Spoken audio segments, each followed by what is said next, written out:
गंवार सास। ममता ने अपने बेटे को पढ़ा लिखाकर बड़ा आदमी बनाया। अब वो शहर में अपने परिवार के साथ रहता है। एक दिन ममता का बेटा रोहन अपनी पत्नी आलिया से कहता है, अरे आलिया, सुनो, माँ अब से गांव में नहीं रहेगी। वो हमारे साथ यहीं रहेंगी शहर में।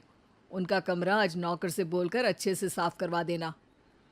ओह, आज तो मेरी किटी पार्टी है, फिर मुझे जिम और फिर शॉपिंग। ठीक है, कल करवा दूंगी। अ, अच्छा, लेकिन माँ के सामने ये कपड़े नहीं चलेंगे। हाँ, तुम्हें साड़ी या सूट पहनना होगा। अरे बिल्कुल भी नहीं। मेरे मम्मी पापा ने इतना पैसा लगाकर शादी इसलिए नहीं की थी कि मैं अपनी मर्जी के कपड़े पहन ओढ़ भी ना सकूं। अरे चलो, गुस्सा मत हो, लेकिन कुछ दिन तो माँ की खुशी के लिए कर सकती हो ना। लेकिन आलिया मानती नहीं। माँ आती है सिंपल सी साड़ी, झोला और चप्पल पहनकर। अरे रोहन, मैं इनके साथ कैसे रहूंगी?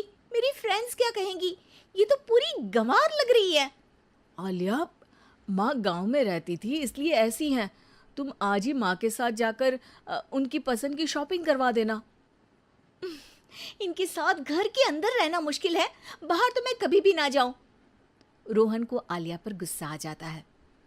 माँ, ओ माँ। हाँ बेटा। वो माँ को ले जाने के लिए उनका हाथ पकड़ता है कि अरे माँ, तेरे हाथ अभी तक इतने कड़े हैं, तूने इसका कोई इलाज नहीं किया? अरे बेटा, इसका कोई इलाज नहीं।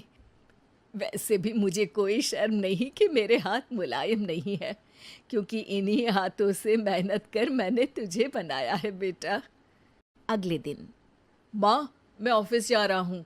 कुछ लाना हो तो आलिया को बोलकर फ़ोन करवा देना। रोहन के जाने के बाद, आप ना आज कमरे में ही रहिएगा, घर में पार्टी है, मेरी सहेलियां आ रही हैं, मैं उन लोगों के सामने आपको नहीं ला सकती हूँ। ठीक है बहू, लेकिन तुम कहो तो मैं कुछ खाने को बना दूँ तुम लोगों की पार्टी के लिए। वो लोग सिर्फ कॉन्टिनेंटल या थाई फूड ही खाते हैं। कोई बात नहीं, कभी इंडियन खिलाने वाला कोई मिला नहीं होगा ना। मैं बनाकर कमरे में चली जाऊंगी। जैसे आपकी मर्जी। आलिया के घर उसकी दोस्त आती हैं, पार्टी होती है। अरे वाह आलिया, ये क्या है खाने में? बड़ा ही स्वादिष्ट है यार, इसकी रेसिपी मुझे चाहिए। हाँ, और ये दाल, ओ माय गॉड, मैंने तो किसी 5 स्टार में भी ऐसी दाल नहीं खाई है यार। तू कुक को यहाँ बुलाना। अब आलिया घबरा जाती है। हाँ हाँ हाँ हाँ, क्यों नहीं। माँ जी ज़रा बाहर आइए। आलिया की सास सिंपल सी साड़ी और गांव के अंदाज में आती है। अरे बहू, क्या हुआ? खाना पसंद नहीं आया क्या? बहू? अरे ये गांव से दिखने वाली औरत तुम्हें बहू क्यों बोल रही है? कौन है ये? वो हमारी नई नौकरानी है।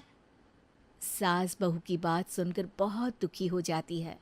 वो सर झुकाकर जा ही रही होती है कि एक सहेली बोल पड़ती है।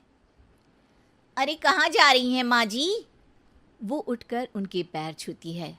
जीती रहो बेटा। क्या है ना, आपकी शक्ल बिल्कुल मेरी माँ जैसी है। पता है आलिया, मैं शहर पढ़ने आई और फिर शहरी हो गई, लेकिन मेरे माँ पापा तो आज भी गांव में रहते हैं, बिल्कुल इनके जैसे ही हैं। आप यहाँ बैठिए ना आंटी, आप सच में बड़ी खूबसूरत है और आपके हाथ का खाना तो लाजवाब है। काश ये मेरी सास होती। सभी सहेलियां सास को घेर कर बैठ जाती हैं और उनसे खाने की रेसिपी पूछ रही होती है कि तभी घर की बेल बजती है और रोहन आता है। अरे क्या बात है, आज आप लोग हमारे घर में? और ये लोग तो मुझे आलिया से ज़्यादा माँ की सहेलियाँ लग रही हैं। क्या ये आपकी माँ है? लेकिन आलिया ने तो कहा कि ये उनकी नौकरानी है और इन्होंने भी नहीं बताया।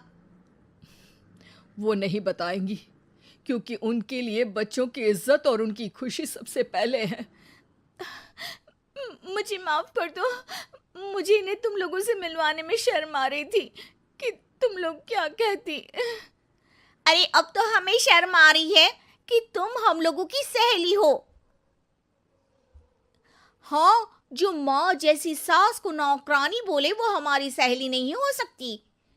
ये बोलकर सभी वहां से जाने लगती है कि सास बोलती है, आलिया की तरफ से मैं तुम लोगों से माफ़ी मांगती हूँ। उसने जो कहा उसके लिए मैं उसे माफ़ करती हूँ। अब तुम लोग भी उसे माफ़ कर दो, क्योंकि अगर तुम लोगों ने उससे दोस्ती तोड़ी तो फिर मेरे हाथ का खाना कैसे खाओगी? नहीं नहीं आंटी, जरूर आएंगे, लेकिन अब आलिया की नहीं बल्कि आपकी सहेली बनकर।